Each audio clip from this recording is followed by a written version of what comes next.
Hello, my name is Hassan Sorrells, and this is the Leadership Lessons from the Great Books podcast shorts. There's no co-host on these shorts episodes. These are now around 2 to 4 minute, sometimes as long as 6 to 10 minute observations, ideas, thoughts, or rants about the literature, philosophy, psychology, and even the theology of leadership. Because listening to me talk about leadership for now around 2 to 4 minutes is still better than reading and trying to understand yet another business book.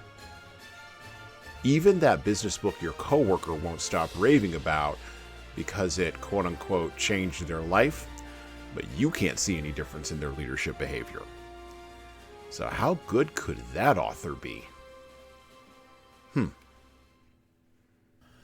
Two people can see the same thing, experience the same thing, and even know the same thing, and come to radically different conclusions. This is a fact of human existence, a fact of human interpersonal relationships, even going back to the story of Cain and Abel. But only in the 20th century did our philosophers and psychologists begin to view this fact of human existence as a problem to be solved through human efforts, rather than merely as a fact to be lived with, and eventually one that would be resolved transcendently.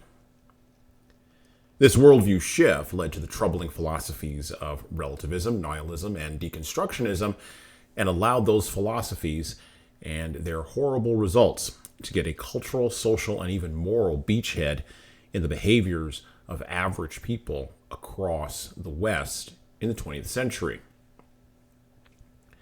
This sort of beachhead also led to a decline in the belief in objective truth, the presence of objective facts, and the constant debating that occurs everywhere about what objective reality actually is. By the way, the dichotomy of two people having two different views was originally solved through appeals to authority, status, hierarchy, and even tradition. Eventually, over the course of time, as the power of such appeals waned, the appeals shifted to a radical form of egalitarianism first, or just tolerance of others, and now is full in the direction of going to appeals to mere raw power. Okay, you're thinking, so what, Hassan?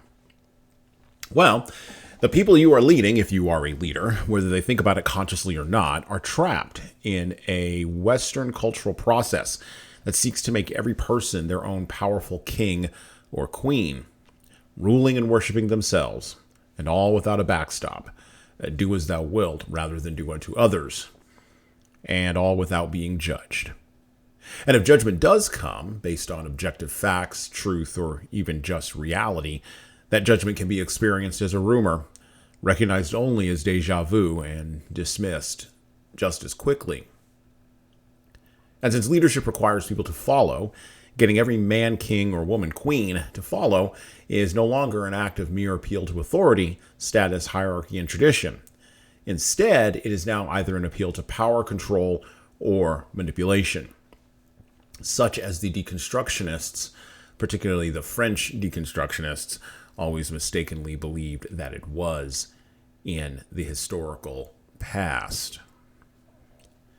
The other challenge, if that wasn't enough, is that individuals' preferences for whatever reality they build cannot be scaled up to the community without the community becoming damaged in the process. Just look around you, if you don't believe me, and how the intersection between individual freedom and a quote-unquote right to self-conception, how well that's squaring with the need to solve problems and address challenges that invariably impact everyone, no matter what an individual's preferences or identity are.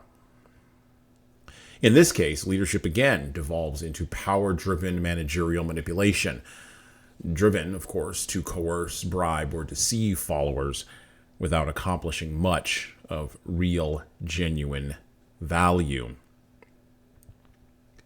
The way out of all of this, of course, is through the repudiation of the philosophies that lead to these outcomes.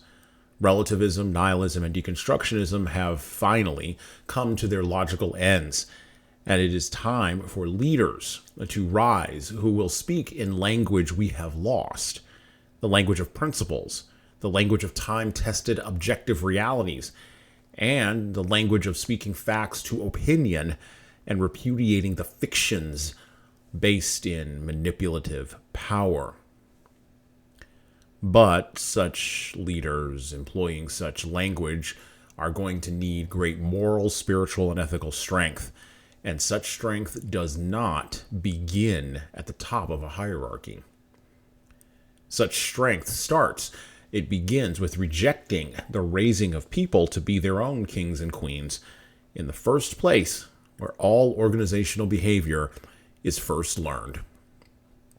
All of this starts at home. Leaders, get a hold of your own house first before seeking to pick up the trash that's even outside on your own block. And well, that's it for me. Thank you for listening to the Leadership Lessons from the Great Books podcast today. And now that you've made it this far, you should subscribe to the audio version of this show on all the major podcast players, including Apple iTunes, Spotify, YouTube Music, and everywhere else where podcasts are available. There's also a video version of our podcast on our YouTube channel. Like and subscribe to the video version of this podcast on the Leadership Toolbox channel on YouTube. Just search for Leadership Toolbox and hit the subscribe button there on YouTube. And while you're doing that, leave a 5-star review if you like what we're doing here on Apple, Spotify, and YouTube. Just go below the player and hit 5 stars. We need those reviews to grow, and it's the easiest way to help grow this show. And tell all your friends, of course, in leadership. By the way, if you don't like what we're doing here, well, you can always listen to another leadership show. There are several other good ones out there. At least that's what I've heard. All right. Well, that's it for me.